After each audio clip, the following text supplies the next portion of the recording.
Good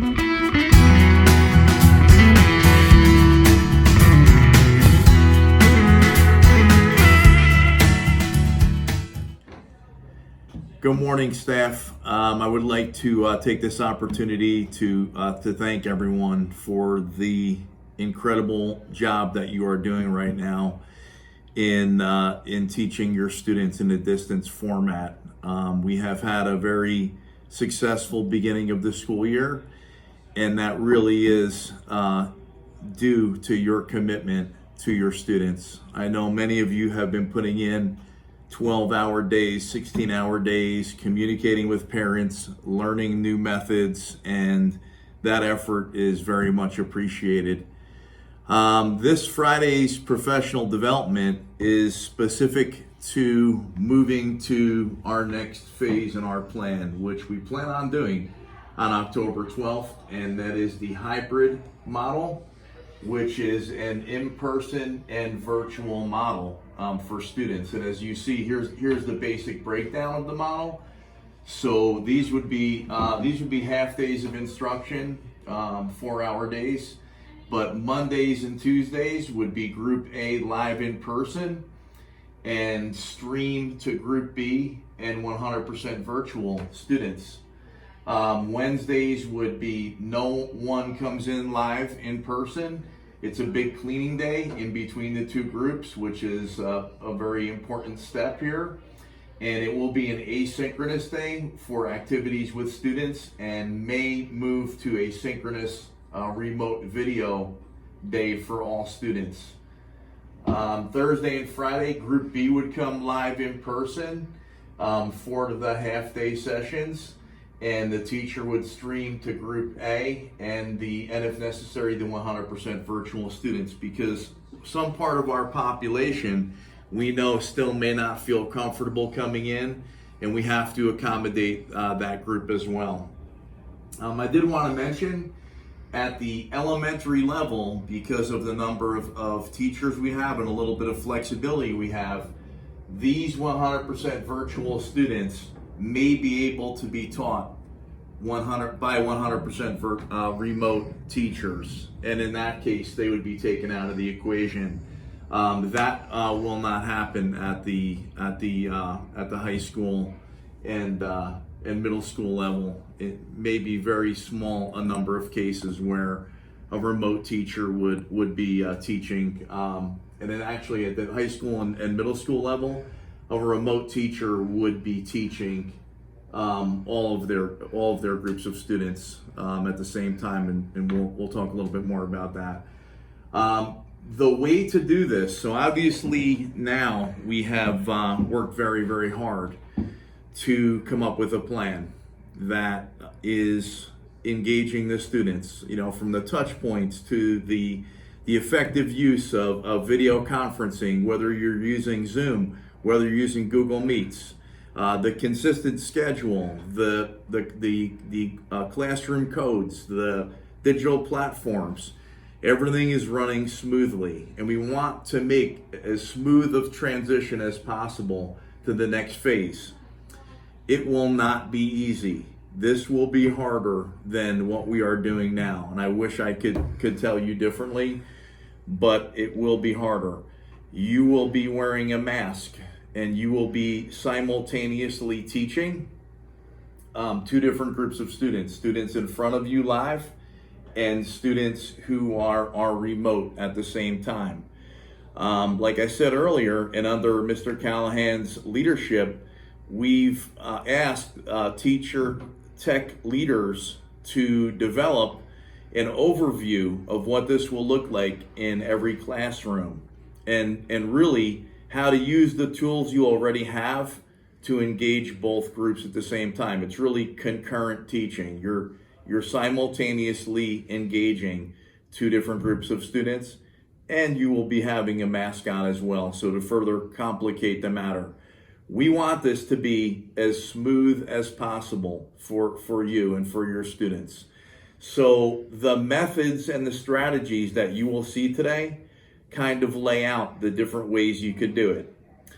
Just to be really simplify this very much, you really, at the bare minimum, would need one device to do this.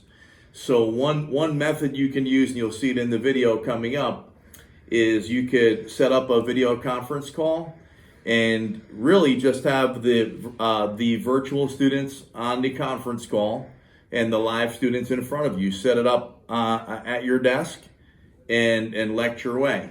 You could share content by sharing content on through the video conferencing platform. You could share content by literally holding up your device and showing content at the board.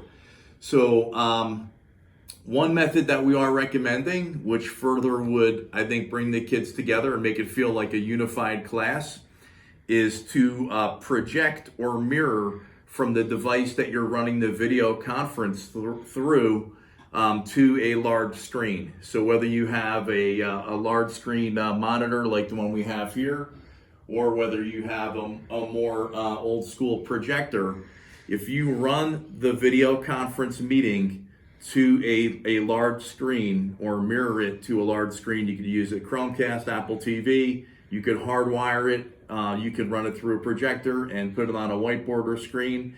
You will see the students' faces very large in the class, and they will in essence become part of a more unified classroom, because the kids that are live with you will also see their faces. Again, sharing content can be done a number of different ways. The videos that you're going to look at right now, the models, you're going to see the use of document cameras, you're going to see the use of iPads, you're going to see the use of Chromebooks, you're going to see the use of desktops. So there's no one way of doing this. It's really what you're comfortable with. We want to support you, help you to be comfortable. At the middle and high school level, this can look very similar to what you're already doing right now. So right now, each middle school and high school teacher is running a 1 hour continuous video conference with their students, and for a total of 4 hours of instruction, because the kids have 4 classes. This could look very similar to the hybrid model, because you could set up your 1 hour video conference call with the students that are at home, and what they are hearing, in essence, the live students will also be hearing. And the content that they will be seeing, your live students can also see. So that can be very, very simple. To further simplify things at the elementary level, we know that we don't recommend students at the elementary level to have continuous 4.5, 5 hour video conference. Not good for the students, not good for really anyone. It's just too much time. So what we are recommending as we transition is to keep your schedule intact. So when you come in, and let's say I am a first grade teacher, the recommended times for first grade are 1.5 to 2.5 hours of daily video conference time. You will stick to that. So I would, and again, I think the more smoothly we transition, the more we keep the schedule the same as we started the year, the better it is for the parents. So on Monday, currently, if I normally teach a 1.5 hour video conference from 9 to 10:30, I can continue to do that. And again, I could do that simultaneously with teaching the live students. Once that 1.5 hours of time is done, you can turn off the video conference and focus your attention on supporting the live students who are with you. So at the elementary level, we are allowing for more flexibility. And again, at the elementary level, there may be situations where that third group of students, the 100% virtual students, may be taken off of your plate and partnered with a 100% remote teacher. So again, I thank you for all that you're doing. You're doing a tremendous job. I've heard only positive feedback. It's so much better this year, and it's really due to your commitment. So thank you. Keep up the good work. This is going to be harder, and I'm sorry that we are going to be working harder, but we do understand the benefits of bringing the kids back live, about their well-being, about moving forward toward a more normal schedule. And again, I hope that you and your family are well, that you have not been directly impacted by this terrible pandemic. And thank you for all you're doing for your students as we move forward and hopefully to better days ahead. Thank you.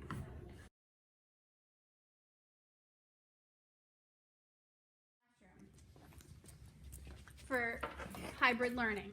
So right here, I have a Chromebook. I am using Google Meet for it now. I have the Chromebook because it gives me the webcam and microphone functionality. Over on my PC, I can join the Google Meet as well. Now, it shows that there is no camera found and no microphone. That's fine. It doesn't matter because the kids are still able to hear me through my Chromebook. Now, here's where it is going to get a little bit tricky.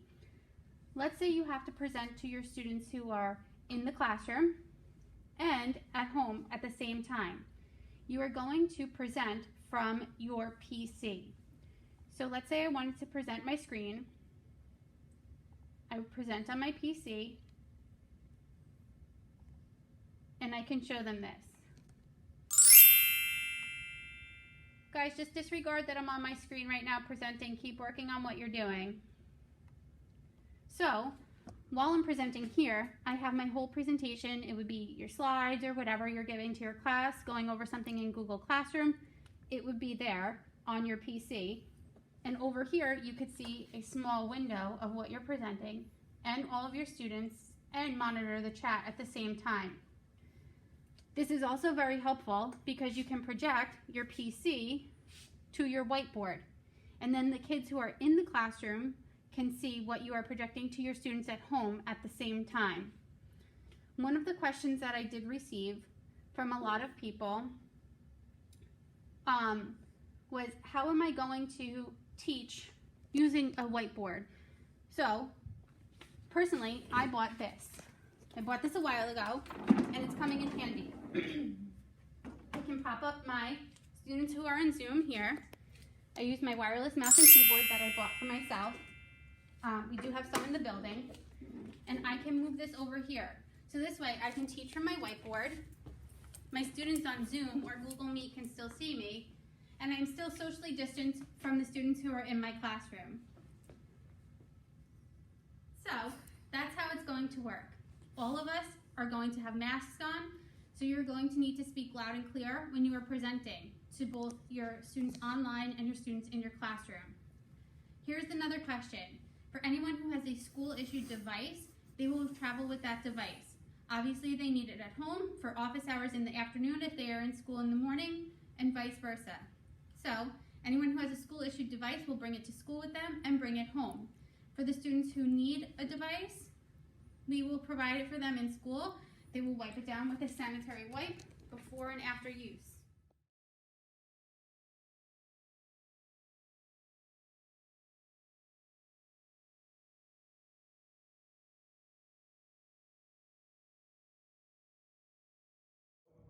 Okay, this is an example for streaming content while you are in a live classroom with students in front of you, as well as students at home with one device.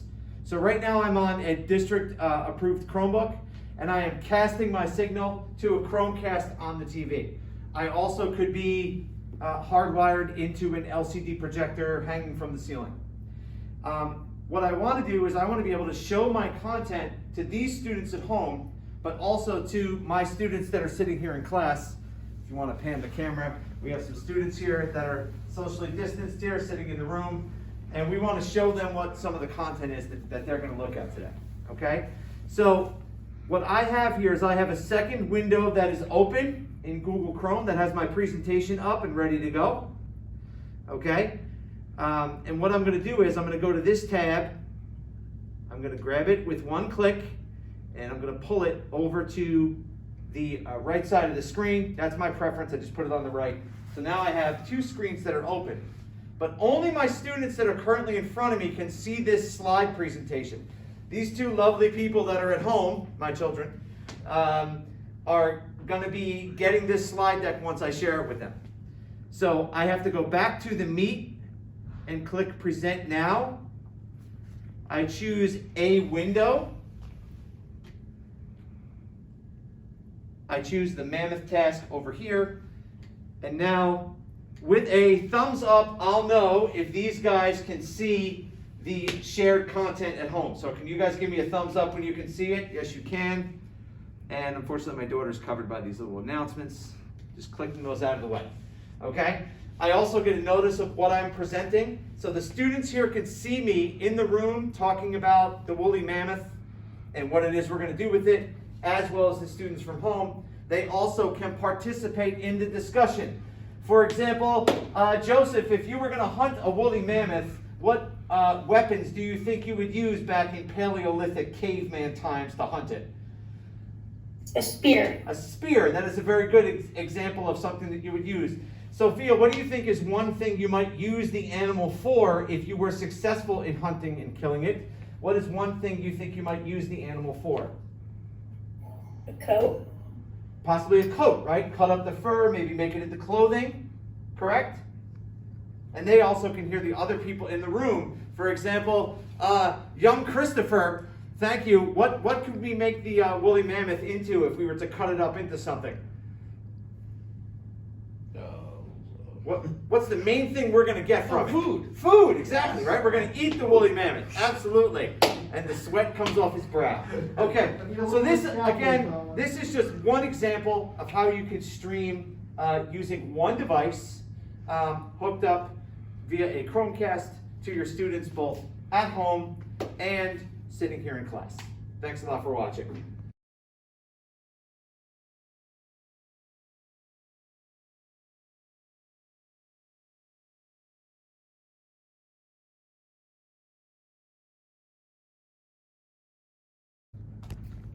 Okay, so in this model, this is going to be a model where you have your Chromebook or district device set up with your projector or connected to a TV that you have in your classroom. For this model, what you would do is you would log into Zoom or Google Meet. Today we are using Zoom, and you would make sure that all of your participants and students have joined into your class. Once they're joined in your class, I did use up top instead of speaker view, I am on gallery view right now, which allows my students at home to see my students on the classroom and the classroom students to see my students on the screen as well. Today, we are just going to do and practice some multiplication times tables on a whiteboard. We do suggest that you use a darker color marker so that the students at home can see, and that you go into your Zoom settings, which is this little gear up here, and make sure that you enable or disable the magnification so that the reflection, they are able to see the specific numbers and letters on your board in the right way. So what I do in order to make sure that my students at home are seeing the correct letters and numbers in the right way is I clicked up on the top of the gear, and when I clicked the gear, underneath the video tab, it says My Video, and it says Enable Mirror Effect, and we unchecked that, which allows my students at home to see the correct way that I'm writing on the board. Once we do that, you can go through a couple different ways in order to engage your students at home or in the classroom. So I might say, friends at home, we are going to work on 7 times 1. Can you unmute yourself, little Callahan, and let me know what do you think 7 times 1 is? Oh, I think it's 7. Very good, very proud of you, good work. And then I might ask a student in class, Mr. Vitale, can you please tell me what 7 times 2 is? I think it's 14. I'm so proud of you, good job knowing your times table. And then I might say all of my students at home, maybe they can use the chat or they can unmute themselves. All students at home, can you tell me what 7 times 3 is today? 21. 21. Nice job. And then you could continue to go through your lesson, engaging the students on your screen, as well as the students that are in your classroom. To explain to you how to use the Ladybug document camera that you may have in your classroom with students that when you are in the hybrid model. This is what the Ladybug document camera looks like. It has a red color to it. It says Lumens on it. This is resting in my workspace on the side of my classroom. Here is my TV, which is hardwired by USB cord to my laptop from the district. So also the document camera is hardwired by another USB cord into the side of my district laptop as well. In order to use the document camera, the first thing you need to do is come to google.com. And when you go to google.com, you're going to download the Ladybug software, Ladibug. It is spelled differently, so please take note of that, Ladibug. When you search for the Ladybug software, it's the first one that comes up. Bear with me, I know that it might not be easy to see my screen right now, but I will walk you through each thing. When it comes up and it's on chrome.google.com, you're going to click the first search option in Google, and it brings you to the Chrome Web Store. Ladybug is a red icon with a white ladybug on it. You are going to click here and click to add to Chrome. Once you add it to your Google Chrome, you can find it by looking in your bookmarks bar for the apps option next to your bookmarks folder.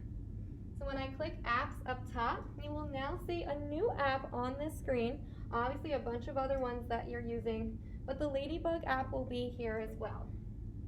First and foremost, you would click to open up the Ladybug app, and it looks like it's broken because there's a gray screen. There are many different features on the left and the right side, and as long as you have this document camera put in and hardwired to your laptop or desktop computer, then you should have the option when you're in the Ladybug app to click on the very top icon in this black sidebar.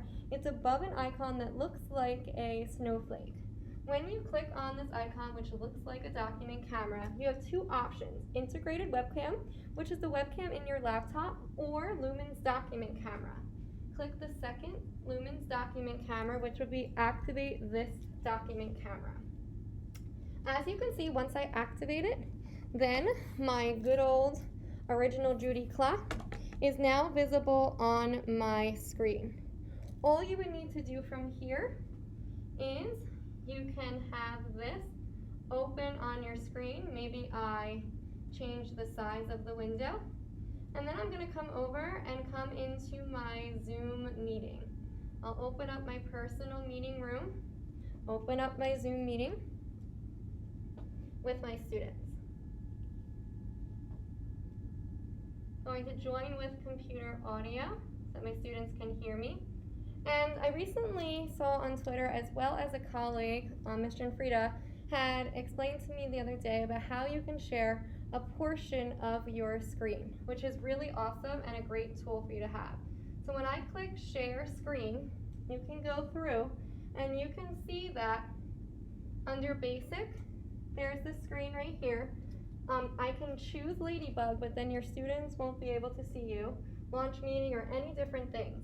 If you click over to the advanced side of, which is the middle tab, I know again can't see in the video, but the second middle tab is advanced, you have portion of screen as your second option. You would click the second option for portion of screen and click share. So what's really cool about this is that now I can make this window smaller. I can move my green portion of screen around the Judy clock so that my students are looking at the clock only, but then I can make this bigger and have all of my students on my screen so that I can see them and my students can see them. So now my students are viewing the clock and they're also able to see a row of the other students in the class. They're not seeing this open space. And then everyone in class and at home can view me as I go through and ask them to tell time on my Judy clock, or I show them manipulatives here in class, or we do a writing assignment or whatnot with on a paper in front of me on the table. So this is a way that you can use a document camera for hybrid learning. I want to teach teach from my smart board. I use my iPad and iPad stand to film me, and this is how the kids see me. And then on my Chromebook, I'm entered in my Google Meet again. I shut my device's sound off, I mute myself, and turn off my video. So the kids think it's funny because there's 2 Mrs. Warners in the class. So I can teach from my smart board. They can see it clearly. They can see me on my iPad. And I can moderate my chat on this Chromebook here. Hope this helps.